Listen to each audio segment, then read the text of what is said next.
안녕하세요. 스테디오 통계연구소 이련입니다. 오늘은 통계분석 Q&A 34번째 시간 구조방정식에서 조절효과에 대한 이야기를 살펴보도록 하겠습니다. 지난 시간에 우리가 구조방정식에 대한 이야기를 했었고요. 그 다음에 구조방정식에서 매개효과에 대한 이야기 했습니다. 그리고 구조방정식에서 다집단 분석이다 라는 걸 했어요. 이번 시간에는 조절효과에 대한 이야기를 하도록 하겠습니다. 여기까지 하고 구조방정식을 마치도록 할 건데요. 엄밀하게 따지면 다집단 분석과 조절효과는 둘 다 조절효과입니다. 차이점이 있다면 다집단 분석에서는 이 조절 변수가 범주형 변수일 때, 조절 변수가 남자, 여자 또는 사회적 지위가 높은 집단, 낮은 집단 이렇게 범주형으로 나누어진 집단일 때에 분석하는 방법을 다집단 분석이다라고 이야기하는 거고요. 조절 변수가 연속형 변수일 때, 이때는 조절 효과를 사용하는 겁니다. 자, 한번 여기에 대한 얘기를 좀 더 다시 한번 살펴보도록 하겠습니다.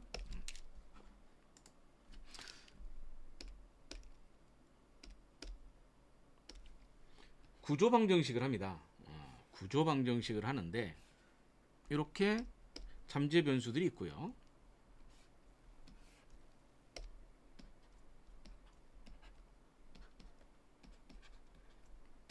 당연히 측정 변수들이 있겠죠?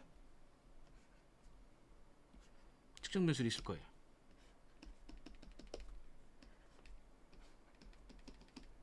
오창이 있고, 그 다음에 여기도 오창이 있고, 여기도 오창이 있고, 이런 형태가 되겠죠? 자, 이렇게 분석을 하면 일반적인 구조방정식입니다. 일반적인 구조방정식이고요. 그리고 여기에서 이렇게 가는 것은, 보는 것은 뭐죠? 매개효과입니다. 그래서 일반적인 구조방정식에 대한 얘기 지난번에 얘기했고, 이렇게 가는 얘기, 매개효과에 대한 얘기, 매개효과, 인다이렉트 이펙트를 이용한 방법, 그 다음에 뭐 팬텀 변수를 이용하는 방법 등이 있다라는 얘기, 부트스트랩을 하겠죠? 그런 얘기 했습니다. 그리고 이제 여기서 한 가지 더 하는 것은 뭐가 있냐면, 만약에 이것이 성별에 따라서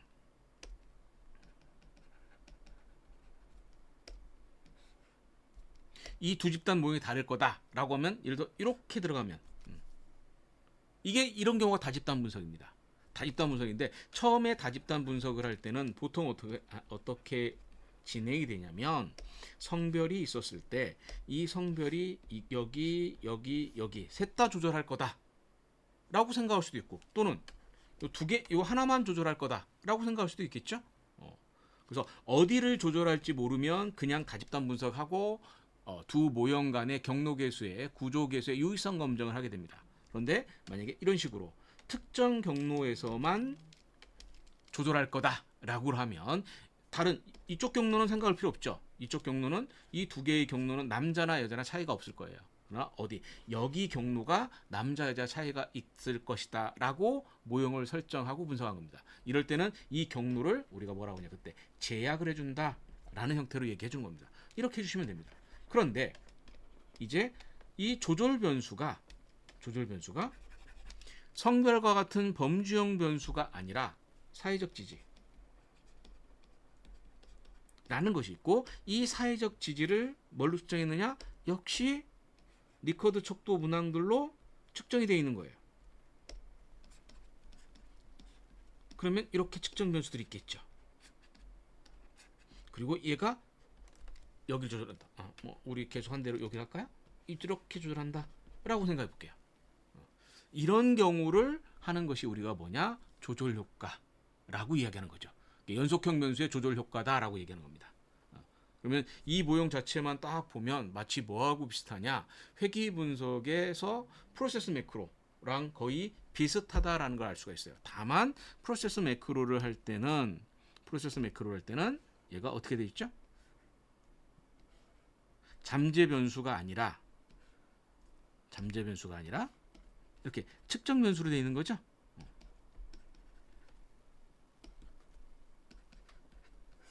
이렇게 이 모양은 똑같은 모양이죠. 이렇게 분석하는 것이 프로세스 매크로의 모델 7번이거든요. 모델 7번이에요. 이렇게 되면 모델 8번이 되는 거고, 그 다음에 이렇게 가면 14번, 이렇게 하면 15번, 58번, 59번 모델이 되는 거죠. 그래서 그 중에서 어디를 조절할 거냐를 생각한 거죠. 이렇게 하는 것이 모델 7번입니다. 다만 이 모델 7번에서 보고자 하는 거하고 우리 구조방정식에서 여기 보고자 하는 것은 약간 차이가 있습니다. 어떤 차이가 있냐면 모델 7번에서는 화살표를 여기로 그렸지만 정확하게 엄격하게 따진다라고 하면 뭐냐? 이렇게 가는 매개 효과를 조절하냐라는 거예요. 모델 7번의 궁극적인 목적은 이겁니다. 그래서 의미상으로 우리가 구분해야 될 것이 이것과 요거는 다르다는 거죠. 그래서 이런 것을 이렇게 나오는 것을 우리는 뭐라고 하냐? 조절된 매개 효과다라고 얘기합니다. 이것이 모델 7번, 8번, 14번, 15번, 58번, 59번 전부 다 이거를 조절된 매개다라고 얘기하는 거예요. 조절된 매개. 그런데 이 조절된 매개를 생각하지 않고 일단 조절 효과만 생각하면 이렇게만 생각해 주면 x가 m2로 가는 경로를 조절할 거냐. 근데 여기서 고민하지 말고 이렇게 됐다고 생각해 볼게요. 이렇게. 이게 이거하고 동일한 겁니다. x가 m2에 미치는 영향을 조절 변수가 조절할 거냐라는 것. 이렇게 따지면 모델 1번이죠. 프로세스 매크로는 모델 1번입니다. 그래서 구조 방정식에서도 먼저 우리가 생각해 줄 것은 뭐냐면 조절된 매개와 매개된 조절, 통칭해서 우리는 조절된 매개라고 하는데 이 조절된 매개에서를 생각하는 것이 아니라 여기에서 이 모형은 고민해야 될 것이 또 이거예요. 이 매개 효과를 조절하는 것을 봐야 되는 건지 또는 이 경로를 조절하는지 일단은 이 경로를 조절하는 요것만 생각을 해보도록 하겠습니다. 두 개가 좀 차이점이 있다라는 걸 알고 계셔야 됩니다. 자, 구조방정식 제가 사전에 구조방정식의 조절 효과로 검정을 해봤습니다. 조절 효과로 검색을 해봤더니 총 54개 글이 있네요. 전부 다 한 건 아니지만 여기서 차례대로 한번 살펴보도록 하겠습니다. 일단 조절된 매개 요거 얘기는 생략하고 먼저 조절 효과만 있는 거 살펴볼게요. 보죠. 구조 방정식으로 매개 효과인지 조절 효과인지 고민된다. 논문 주제는 자살 생각이 자살 시도. 그래서 자살 생각이 자살 시도에 미치는 영향에서 공격성 하고 학교 폭력 피해 경험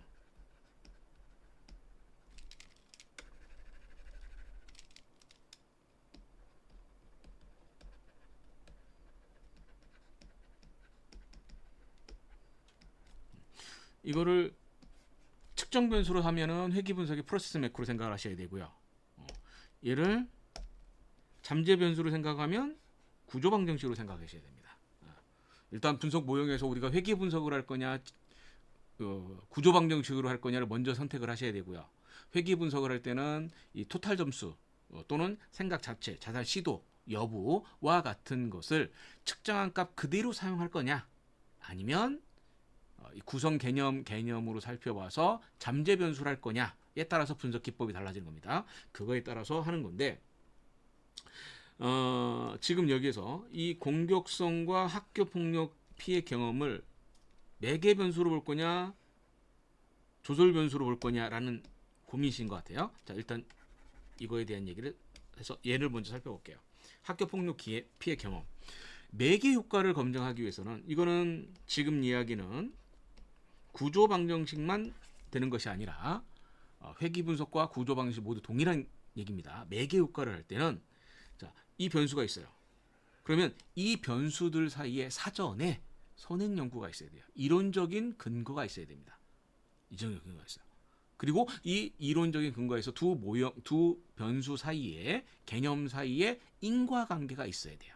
자, 그럼 살펴보면 일단 자살 시도는 종속 변수예요. 이건 명확합니다. 내생 변수 명확해요. 문제는 자살 생각하고 학교 폭력 피해 경험이다라고 하는 건데, 이거 생각했을 때 대상이 이제 청소년들 학생을 대상으로 한 것 같아요. 그러면 이렇게 생각을 해보자는 얘기예요. 두 가지를 생각해 줘야 되는데,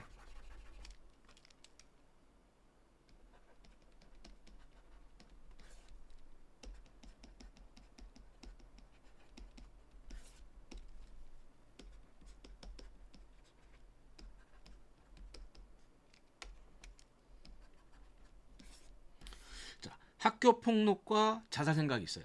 자살 생각과 학교 폭력이 있는데, 매개 효과는 인과관계의 선행이 전제돼야 됩니다. 즉, 학교 폭력을 경험했기 때문에 자살 생각이 있는 거냐, 자살 생각이 있었기 때문에 학교 폭력을 경험했느냐, 선과후가 명확해야죠. 이걸 따져보면 학교 폭력을 경험한 학생들 중에서 자살 생각이 생기겠죠. 자살 생각이 있다라고 해서 그 자살 생각이 있는 학생이 학교 폭력을 당하는 건 아니잖아요.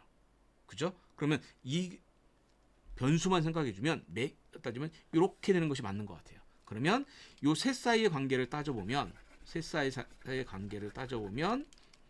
맨 앞에 학교 폭력 피해 경험이 있을 거고, 그 다음에 자살 생각이 있을 거고, 자살 시도가 있을 거다 라고 하는 것이 타당해 보여요. 물론 이것을 하기 위해서는 선행 연구들을 찾아봐야겠죠. 선행 연구들을 찾아봐서 요 셋 사이의 관계가 학교 폭력이 자살 생각에 미치는 선행 연구가 있느냐, 자살 생각의 자살 시도, 학교 폭력이 자살 시도 미치는 이 관계가 있느냐라는 것을 확인해야 될 겁니다. 근데 이거는 확인해도 지금 이렇게 나오는 것은 당연한 것 같아요. 그럼 여기까지만 따지면 매기효과죠. 여기까지만 따지면 매기효과입니다. 어떻게? 학교 폭력이 자살 시도에 미치는 영향을 자살 생각이 매개한다라고 생각할 수 있을 것 같아요. 자, 그 다음에 하나 있는 것이 공격성이라는 것이 있어요. 공격성이라는 것이 있는데, 자, 그러면 학교 폭력과 공격성, 그 다음에 자살 생각과 공격성, 또는 공격성과 자살 생각 또는 자살 시도 되겠죠. 그 다음에 공격성과 학교 폭력, 이렇게 생각할 거예요. 자, 일단 여기 먼저 생각해 볼게요. 공격성하고 자살 생각 또는 자살 시도일 때 공격성이 높다라고 해서 자살 생각이나 자살 시도가 높아질 거냐라는 거예요. 또는 이 개념은 성립이 안 되는 것 같고, 여긴 성립이 안 될 것 같아요. 요거는 안 될 것 같고, 그 다음에 그래서 그러면 공격성이 높다라고 해서 자살 생각이 또는 자살 시도가 높아질 거냐, 이런 선행 연구들은 찾기 힘들 것 같습니다. 제가 봤을 때는 물론 있을 수 없을지는 직접 찾아봐야 되겠지만 요거는 없을 것 같아요. 그럼 이제 나오는 것이 여기죠. 공격성과 학교 폭력 사이의 상관을 따져보면, 공격성이 높으면 학교 폭력 경험이 있을 거냐, 또는 뭐 없을 거냐, 또는 반대로 학교 폭력 경험이 생겼다고 해서 공격성이 생길 거냐라는 걸 생각해야 되겠죠. 여기도 좀 애매한 것 같아요. 얘네들 사이의 직접 관계도 애매한 것 같습니다. 자, 이렇게 두 변수 사이에 인과관계가 있으면 이런 형태로 매개효과를 만들 수가 있습니다. 하지만 이런 변수들 사이에 인과관계가 없으면 매개효과를 만들 수가 없어요. 그럼 이 변수는 뭐냐? 이런 변수는 조절 변수로 들어가는 것이 타당합니다. 조절 변수도 타당한 거지. 과연 이 조절 변수가 어디를 조절할 거냐?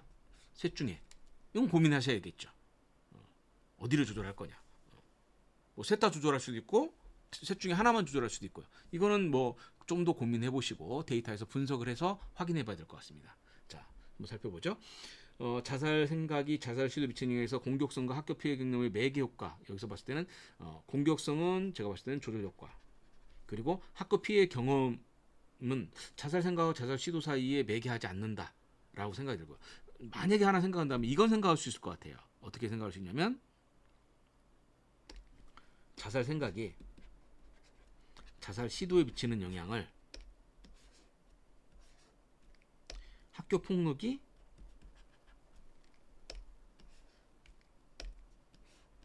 조절하는 거, 이건 가능할 것 같아요. 조절하는 거, 이건 가능할 것 같습니다. 그래서 봤을 때 이렇게 모형을 가던가 이렇게, 또는 여기에서 조금 더 해서 공격성이라는 것을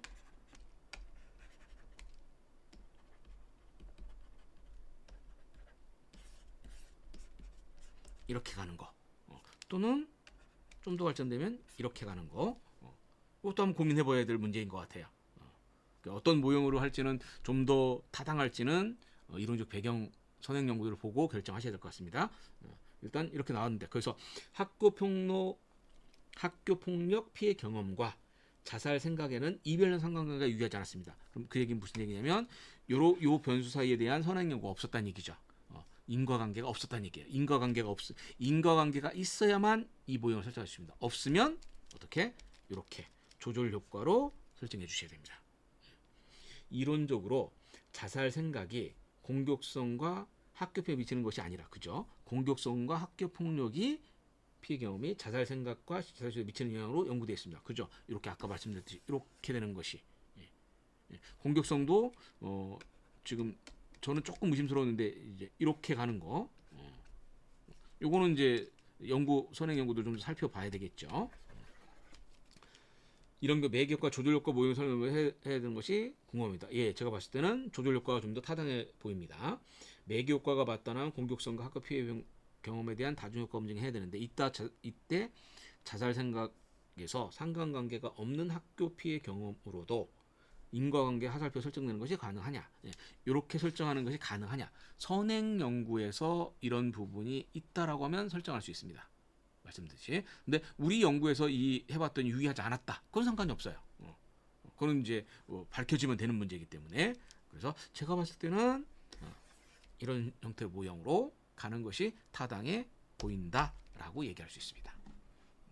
자, 그다음 볼까요? 그다음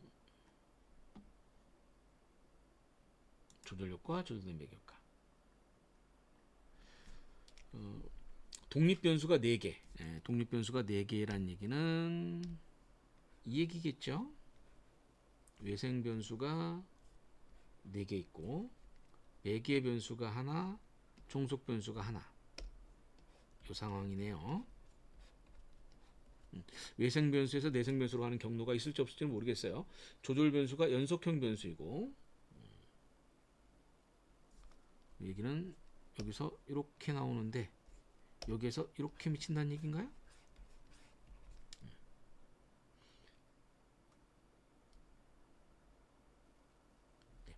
여기는 조금 고민해야 될 것 같아요. 독립변수가 4개라고 하는 것 자체가, 독립변수 자체가 외생변수가 4개라고 하는 것인지, 아니면 독립변수는 하나인데 이 독립변수 안에 측정변수가 4개인 건지, 이거는 좀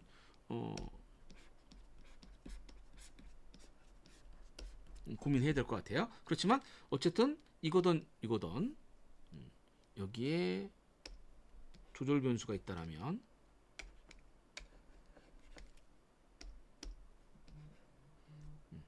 어떤 모형이든 이렇게 조절 변수가 나오겠죠. 둘 중에 어떤 건지 모르겠어요.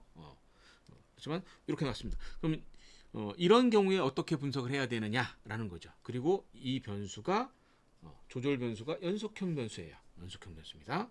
그러면 구조 방정식으로 하면 핑의 2단계 방법 하시면 됩니다.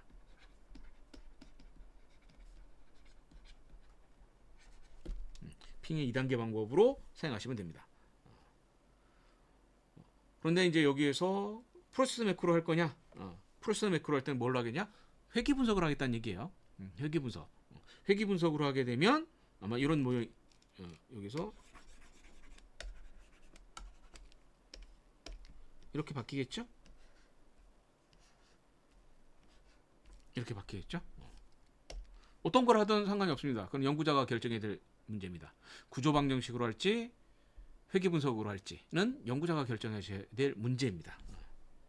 두 분석마다 장단점이 서로 뚜렷하기 때문에 이거는 반드시 회귀 분석을 해야 된다, 프로세스 매크로를 해야 된다, 이건 아니다, 이거는 구조 방정식을 해야 되냐, 그렇진 않습니다. 선행 연구들을 살펴보시고 선생님의 연구 모형이라든가 데이터들 형태, 사용된 척도들, 이런 것들을 확인하신 다음에 거기에 따라서 우리가 측정 변수를 이용해서 회귀 분석의 프로세스 매크로 할 거냐, 잠재 변수를 이용해서 구조 방정을 할 거냐를 선택하시면 됩니다. 그래서 프로세스 매크로 만약에 이런 형태로 되면 조절 효과뿐만 아니라 조절된 매개 효과까지 충분히 확인할 수가 있습니다. 예, 다른 질문 한번 더 볼까요?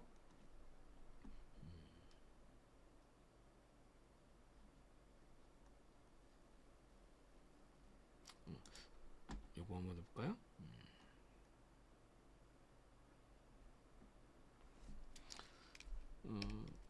프로그램은 지금 일반 프로그램과 다르게 에이모스가 아니라 스마트 PLS를 이용했습니다. 스마트 PLS를 이용했다는 얘기는 뭐냐? 분석을 PLS 구조 방정식을 사용했다는 얘기입니다. 에이모스를 해두면 CB 구조 방정식이라고 하죠. 여기에서 CB는 코베리언스 베이스드, 공분산을 기초로 한 구조 방정식이라는 얘기예요. 우리가 보통 구조 방정식을 에이모스를 할 때는 측정 변수들 사이에 상관계수를 보잖아요. 상관계수를 보죠. 상관계수를 보는데 상관계수는 표준화된 통계량이 상관계수고요. 이 상관계수를 표준화하지 않은 통계량이 뭐냐? 공분산입니다. 얘를 표준화하면 이게 뭐냐? 상관계수가 됩니다. 그래서 우리가 구조방정 에이모스를 때 보통 상관분석으로 이야기를 해주는데 실제로는 공분산으로 합니다. 근데 공분산으로 설명하려면 좀 이해하기가 어려워서 보통 얘기할 때는 표준화된 도구인 상관계수로 얘기한 거예요. 그래서 우리가 보통 일반적으로 에이모스에서 하는 구조방정식을 코베리언스 베이스드, 그래서 CB쌤이라고 얘기합니다. 보통은 얘를 생략하고 쌤이라고 얘기하죠. 구조방정식이라고 하고. 근데 PLS 구조방정식을 했습니다. PLS 구조방정식을 할 때 PLS 구조방정식을 쓰는 이유는 첫 번째, 정규분포가 아닐 때, 다별량 정규성을 만족하지 못했을 때 씁니다. 그럴 때는 뭐냐? 부트스트랩을 이용을 하죠. 두 번째, 형성지표가 이용이 됐을 때, 일반적인 구조방정식은 반영지표 기반입니다. 반영지표로 되어 있는데 반영지표가 아니라 형성지표로 되어 있을 때. 세 번째, n이 작을 때. 일반적인 구조방정식에서는 보통 n이 얼마? 200 이상. 가능하면 300에서 400 정도를 추천합니다. 근데 n이 200 케이스가 200 케이스보다 적을 때, 150 케이스라든가 이런 경우일 때 우리가 PLS 구조방정식 사용할 수 있습니다. 사용하는 똑같이 에이모스처럼 똑같이 사용할 수 있어요. 다만 두 모형 간의 차이는 적합도는 다릅니다. 그래서 CB쌤에서 사용하는 거는 다분히 좀 확인적인 성격이 좀 강하고요. PLS 구조 방정식을 할 때는 탐색적인 성격이 좀 더 강합니다. 탐색적인 성격이 강해요. 그래서 확인적인 접근을 하는 일반적인 구조 방정식에서는 선행 연구들이 굉장히 중요하고요. 사용된 도구들 자체가 타당도 신뢰도가 있는 도구를 사용하는 것 자체가 굉장히 중요하게 되어 있습니다. 탐색적을 할 때는 그는 이 일반적인 구조 방정식에 비해서 조금 더 여유가 있다라는 차이가 있겠죠. 자, 보겠습니다. 이 모형에서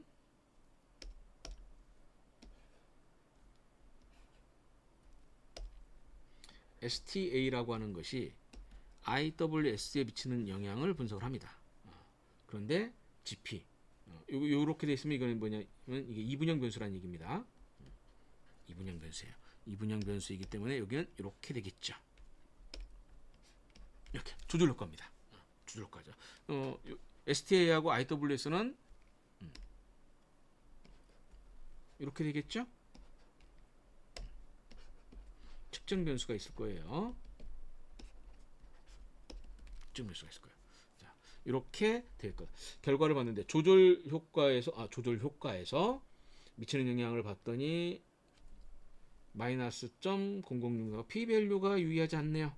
p-밸류가 되지 않고 우리가 볼 때는 이걸 보시면 됩니다. 표본 평균이라고 돼 있는 거, 표본 평균이라고 이게 부트스트랩에서 나온 값입니다.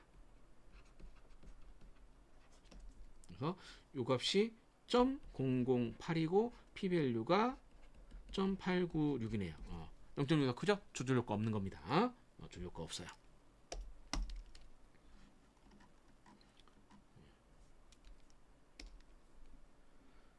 아래표와 같은데 아래표 어떻게 채울 수 있는 건지 궁금합니다. 아, 네. 이게 이렇게 쓰는 방법 자체가 조금 전에 우리가 그림에서 이렇게 있었죠. 자, 이렇게 그림을 되는 건데 그림상으로는 이렇게 나오는 건데요. 지금 이렇게 표현되어 있는 것은 뭐냐면 이게 다집단 분석이에요. 그래서 이렇게 분석한 게 아니라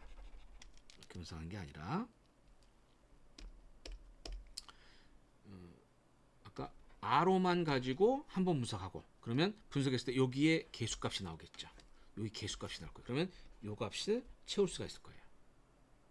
그리고 요가 요 데이터만 가지고 분석을 하면 여기에 개수값이 나오겠죠. 요거를 채울 거예요.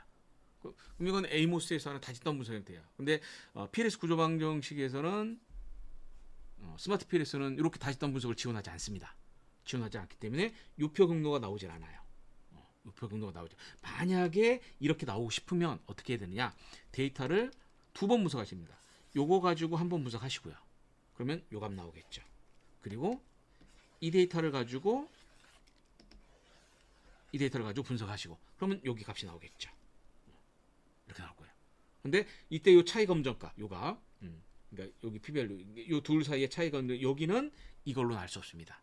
그거는 뭐냐? 전체 데이터를 가지고 분석해서 요 값을 찾아야 되는 거죠. 요 값을. 그래서 그 값이 여기 위에 있는 값이죠. 이게 T값, P값. 0.131에 0.8906인가요? 예. 이렇게 나오는 거예요. 만약에 이 표를 만드시려면 이렇게 사용하셔야 됩니다. PLS 구조 방정식에 나와 있는 형태로 쓰려면 표 자체가 이렇게 되는 것이 아니라 어떻게 되는 거냐면 표 자체가 바뀌어집니다. 어떻게 바뀌냐? STA가 IWS에 미치는 영향에서 BSE 이렇게 나올 거고요. 그 다음에 변수명이 뭐였죠? GP. GP라고 하는 변수가 IWS에 미치는 영향. 그 다음에 이게 IWS에 미치는 영향이 되는 거고요. 그리고 이때 여기 있는 요 값이 요거죠.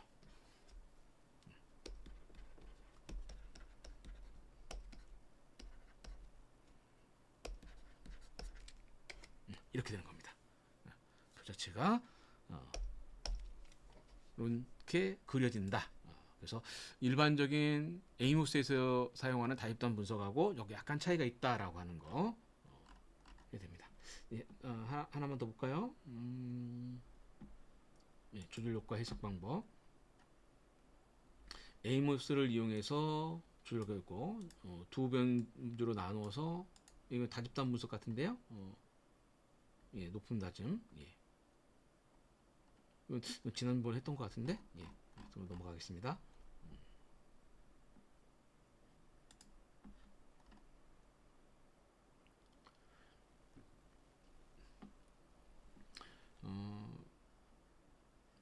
에이모스의 조절 효과에 대한 검증하기 위해서 다음과 같은 모형을 만들었습니다.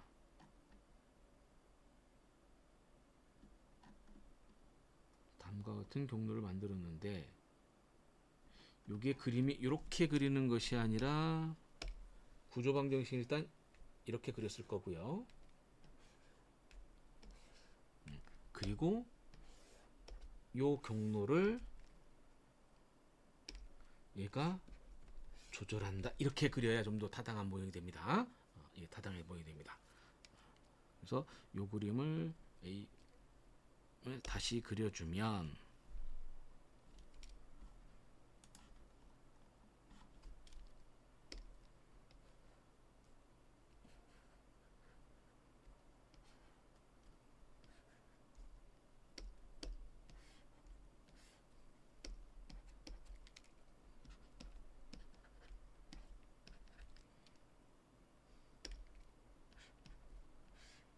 이렇게 되겠죠.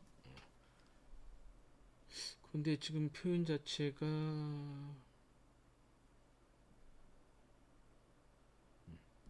그러면 요 경로가 요게 B1이고 여기가 B2예요. 이게 B1이고 B입니다. 그리고 표현 자체가 1-1, 1- 이렇게 써 있는 걸로 봐서 이 변수는 이분형 변수입니다. 이분형 변수이기 때문에 여기가 값이 나오는 것이 0, 1이라고 하는 두 개의 값이 되겠죠. A, B, 그러니까 0하고 1일 거예요. 그래서 이걸 A, B, C, D로 표현하니까 조금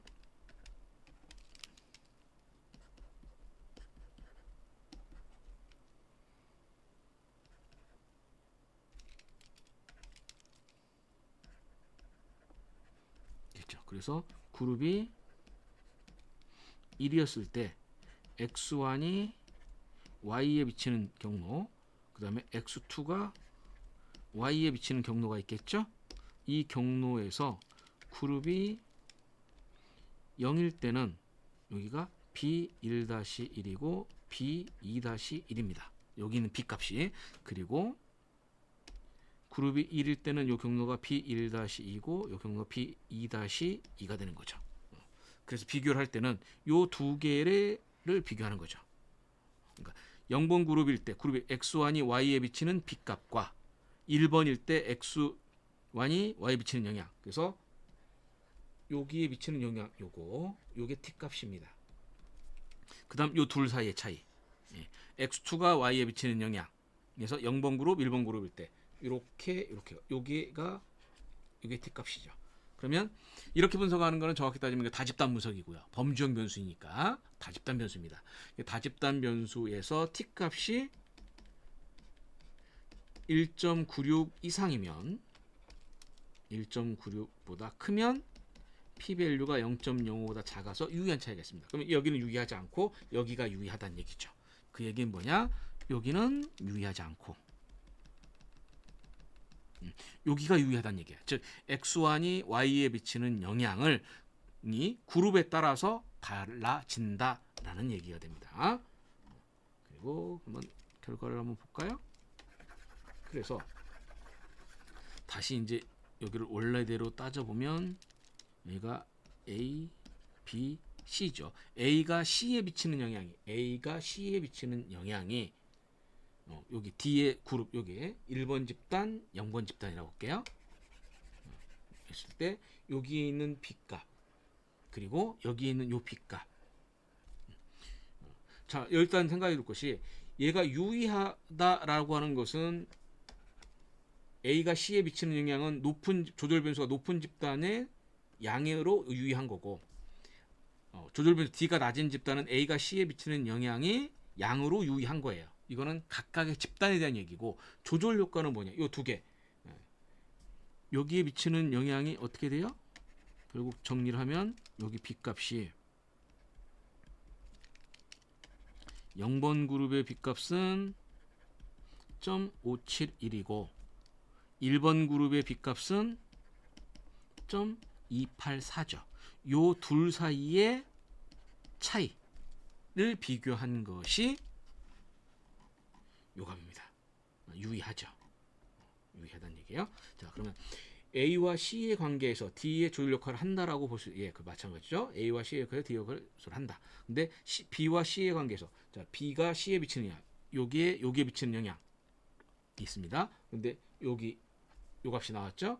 B가 C에 비치는 영향은 음으로 유의하고, 저조절 변수가 높은 집단에서. 근데 여기 비치는 영향, 여기는 유의하지 않죠. 유의하지 않아요. 근데 요 두 개의 차이는 통계적으로 유의하지 않다는 얘기예요. 유의하자.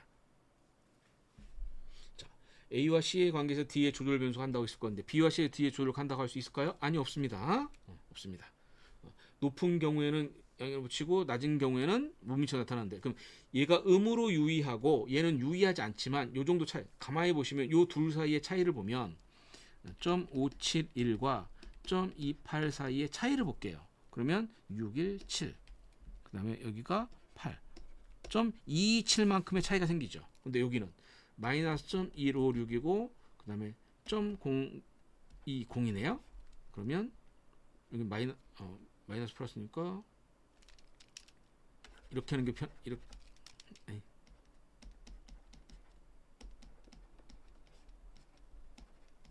요만큼의 차이가 생기네요. 즉 여기 이 경로 A가 C에 미치는 영향의 차이는 287만큼 차이가 나는 거예요. 근데 B가 C에 미치는 영향은 136만큼 차이가 나죠. 얘가 훨씬 더 크죠, 차이가. 그거보다. 그러니까 얘는 그래서 유의하지만 요거는 유의하지 않은 거예요. 유의하지 않은 겁니다. 그래서 이거는 조절한다고 할 수 있냐? 조절할 수 없습니다. D가 높은 경우에는 유의하고 낮은 경우에 유의하지 않다. 그렇지만 둘 사이는 유의한 차이가 없다라는 얘기가 됩니다.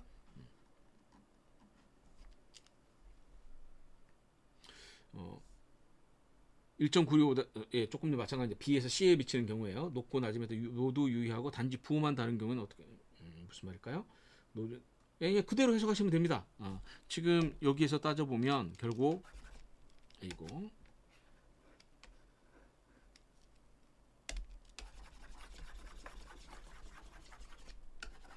여기서 따져 보면 높은 집단은 마이너스로 유의해요.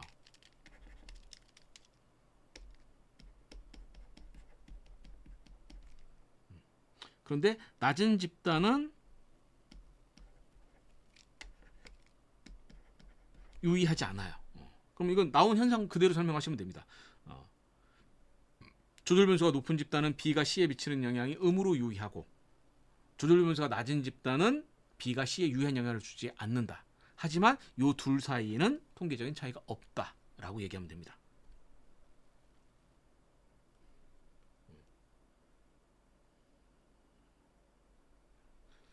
하나는 유의하다고 하나는 유의하지 않을 경우 둘 다 유의한데 부호가 반대일 경우 만약에 이런 경우 지금 요 질문은 이거예요. 여기도 유의했다는 얘기죠. 근데 이렇게 작은 값에서 유의하지 않을 거예요. 아마도 유의하다라고 하면 플러스에서 예를 들어서 이런 식으로 유의하게 나오겠죠. 이런 식으로 부호가 달라서 유의하게 나면 또 요 둘 사이에 차이가 생기겠죠. 차이가. 아까 얘기해서 델타 값이 생기고 여기는 28 얼마였나요? 187만큼의 차이가 생겼고 그럼 여기도 그만큼 어느 차이가 생기겠죠. 이게 이 정도 차이가 생기면 여기 차이도 이 정도 차이가 생기면 유의하게 나올 거예요. 근데 대부분이 마이너스로 유의하고 플러스로 유의한 경우에는 요 둘 사이의 차이도 유의할 가능성이 높습니다. 근데 절대적이진 않아요. 마이너스로 유의하고 플러스로 유의하다고 해서 둘 사이의 차이가 절대적으로 유의하게 나올 거냐? 아닌 경우 있을 수도 있어요. 가능성은 굉장히 희박하지만 일반적으로는 마이너스로 유의하고 플러스로 유의하면 둘 사이는 통계적으로 유의하게 나올 가능성은 굉장히 높습니다. 근데 이것의 판단은 뭐냐? 예를 보고 판단하시면 됩니다.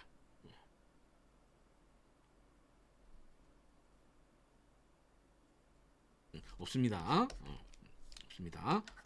요 값이 0.05, 1.96보다 작아야만 유의하다라고 나올 수 있습니다.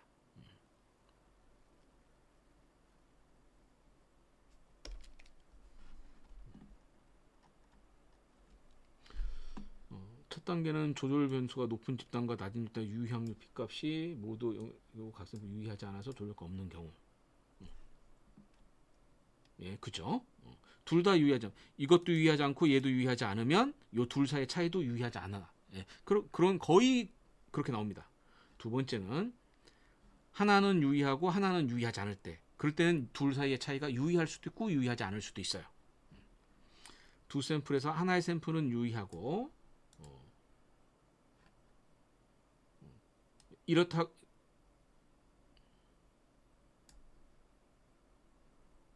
조절효과가 있다라고 얘기할 수 없습니다. 두 번째 단계에서 P값이 유의 수준으로 유의한 경우는 부호가 반대면 두 개의 부호가 서로 반대인데 모두 유의하면 이럴 때는 둘 사이의 차이가 유의할 가능성이 굉장히 높습니다. 거의 완벽하게 유의하다고 나와요. 둘 사이의 차이가. 그러나 둘 다 부호가 바뀐 상태로 유의하다라고 해서 반드시 요 둘 사이의 차이가 유의하다는 보장은 없습니다. 특히 n수가 작을 때. n수가 작을 때는 요 둘 사이가 부호가 다르다라고 해서 요 둘 사이의 차이가 유의하다라고 안 나올 수도 있어요. n이 크면 그렇게 나올 가능성은 거의 없습니다.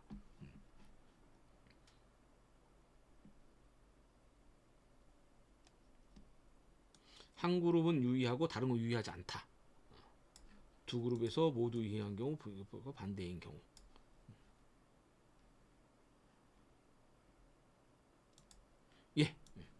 이렇게 생각하셔야 됩니다.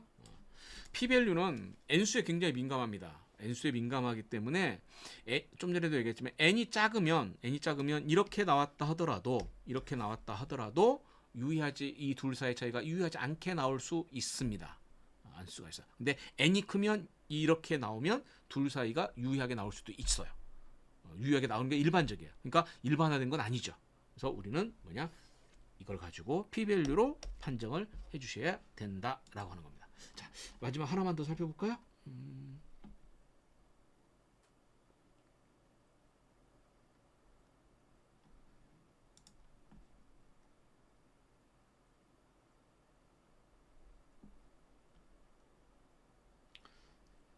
네, 범주형 변수가 조절 범주형 변수가 있을 때 이거 지난번 했는지 안 했는지 헷갈리네요.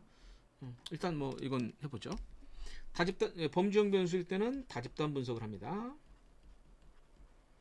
다집단 분석을 해서 세 가지를 봐야죠. 형태 동일성, 측정 동일성, 구조 동일성을 봐야 됩니다.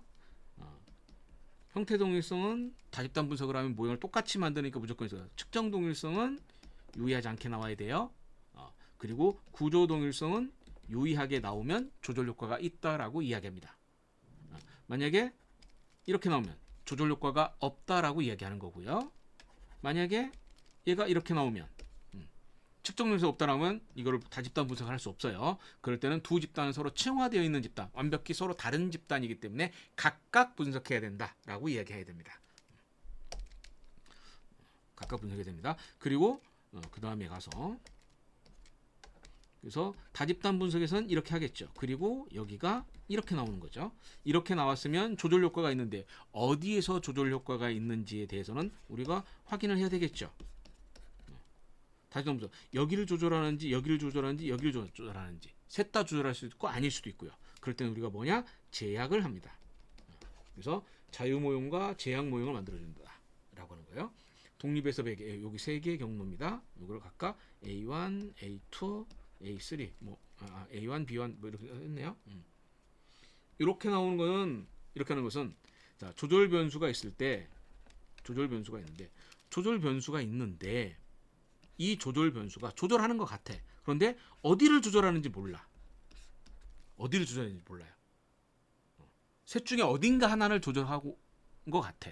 그러면 좀 탐색적인 성격이 있죠. 조절 효과에 대한. 이럴 때는 이런 방법으로 사용을 합니다. 이렇게 사용을 합니다. 그런데 연구 모형상에 설정할 때 여기를 조절하는 것 같아. 탐색적이 아니죠. 그러면 여기를 조절하는지를 특정에 딱 꼬집어서 얘기하는 거예요. 이런 좀 확인적인 성격이 좀 강하죠. 그럴 때는 여기다라고 하면 제약은 얘는 안 해주고 얘만 제약을 해주면 되는 겁니다. 해서 분석을 하는 겁니다. 그런 것이 지금 이야기한 것이 이 방법입니다. 셋 다 쓰는 거예요. 첫 번째 이거 확인하고 그 다음에 모형에 따라서 이거를 할 거냐 이거를 할 거냐를 결정하시면 된다라고 하는 겁니다. 네, 여기까지 해서 구조 방정식에서 나오는 질문에 대해서 5차례에 걸쳐서 우리가 Q&A 시간을 거쳤습니다. 오늘 과정 여기서 마치도록 하고요. 다음 시간에는 다른 주제로 다시 통계 분석 Q&A 내용을 거치도록 하겠습니다. 감사합니다.